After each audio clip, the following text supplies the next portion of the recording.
Hi everyone, welcome back to my channel. আজকে আমি রান্না করব চিকেন বিরিয়ানি। এই বিরিয়ানিটা আমি 15 মিনিটেই রান্না করব, খুবই ঝটপট করে। দেখে নিন রেসিপিটি। এখানে আমি একটা প্যান গরম করে এতে 1 কাপ পরিমাণ তেল দিয়ে দিলাম, সয়াবিন তেল। আর এতে দিয়ে দিচ্ছি কিছু এলাচ, দারচিনি। এবার এটা একটু ফোড়ন চলে আসলে এর মধ্যে দিয়ে দিব 1 কাপ পরিমাণ পেঁয়াজ কুচি।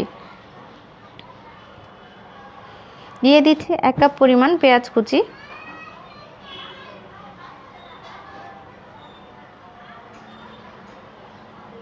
এবার একটু নাড়াচাড়া করছি প্রায় 1 মিনিটের মতো।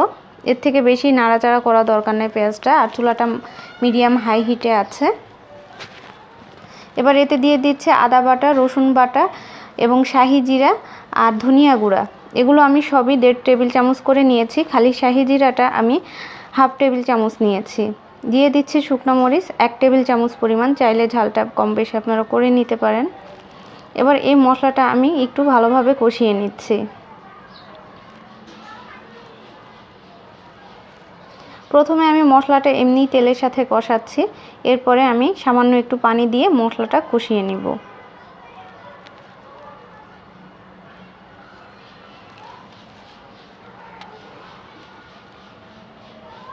এবার আমি এতে দিয়ে দিচ্ছি খুব সামান্য একটু পানি, এই 2 টেবিল চামচের মতো।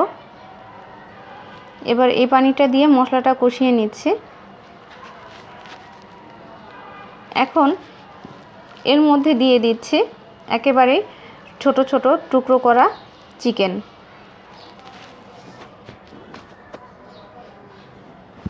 আর দিয়ে দিচ্ছি স্বাদ মতো লবণ।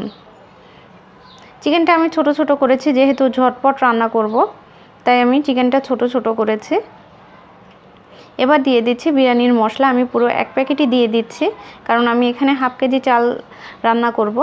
আর চিকেন আমার এখানে আছে 1.5 কেজি পরিমাণ। এই বিরিয়ানিটা আপনারা চাইলে খুবই তাড়াতাড়ি রান্না করে নিতে পারেন আমার প্রসেসে। আর এটা খেতে কিন্তু খুবই মজা হয়, একবার আপনারা বাসায় ট্রাই করলেই বুঝতে পারবেন। এবার খুব ভালোভাবে নাড়াচাড়া করলাম। নাড়াচাড়া করে আমি এবার এতে দিয়ে দিচ্ছি 1 কাপ পরিমাণ টক দই। টক দইটা আমি পানি ঝরিয়ে ফেটে নিয়েছি। এক্সট্রা কোনো পানি দেওয়ার প্রয়োজন নাই। এই টক দই থেকে যে পানিটা বের হবে এতেই চিকেনটা খুব ভালোভাবে রান্না হয়ে যাবে। এখন আমি খুব ভালোভাবে নাড়াচাড়া করছি। টক দইয়ের সাথে মিশে গেছে চিকেনটা। এখন ঢাকনা দিয়ে অপেক্ষা করছি ঠিক 5 মিনিটের জন্য। 5 মিনিট পরে চিকেন থেকে দেখছি অনেক পানি বের হয়ে এসেছে।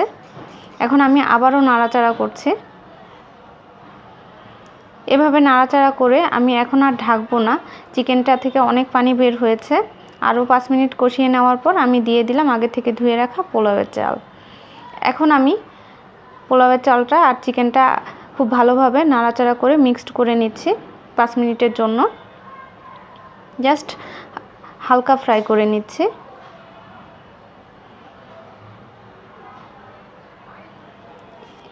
এবার আমি এতে দিয়ে দিব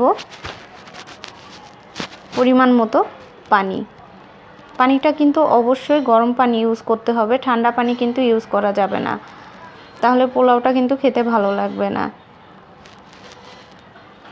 এখানে আমি চাল নিয়েছি যা তার অর্ধেক পানি, তার বেশি অর্ধেক পানি দিয়েছি, কারণ 1 কাপ চালে 2 কাপ পানি দিতে হয়, এটা আমরা সবাই জানি। তো আমি এখানে 6 কাপ পানি ইউজ করেছি। পোলাওটা ফুটে উঠেছে। এর মধ্যে দিয়ে দিচ্ছি কাঁচামরিচ, দিয়ে দিচ্ছি লবণ পোলাওয়ের জন্য। আগে দিয়েছিলাম চিকেনের জন্য, এখন পোলাওয়ের জন্য দিয়ে দিলাম।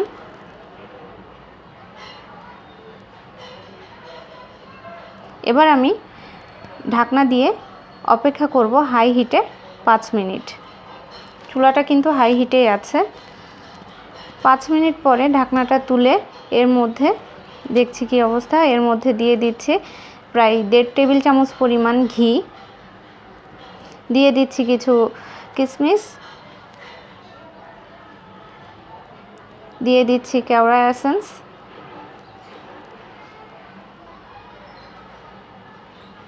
দিয়ে দিচ্ছি গোলাপ জল। এবার এই সমস্ত উপাদানগুলো আমি মিশিয়ে নিচ্ছি।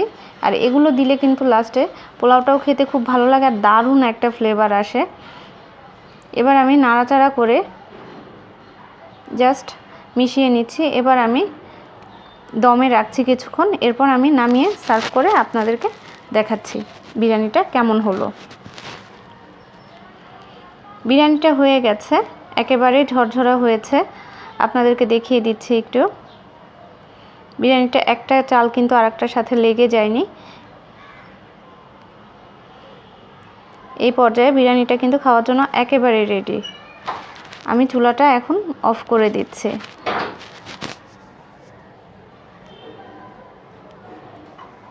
তো তৈরি হয়ে গেল আমার খুবই সুস্বাদু চিকেন বিরিয়ানি। আল্লাহ হাফেজ।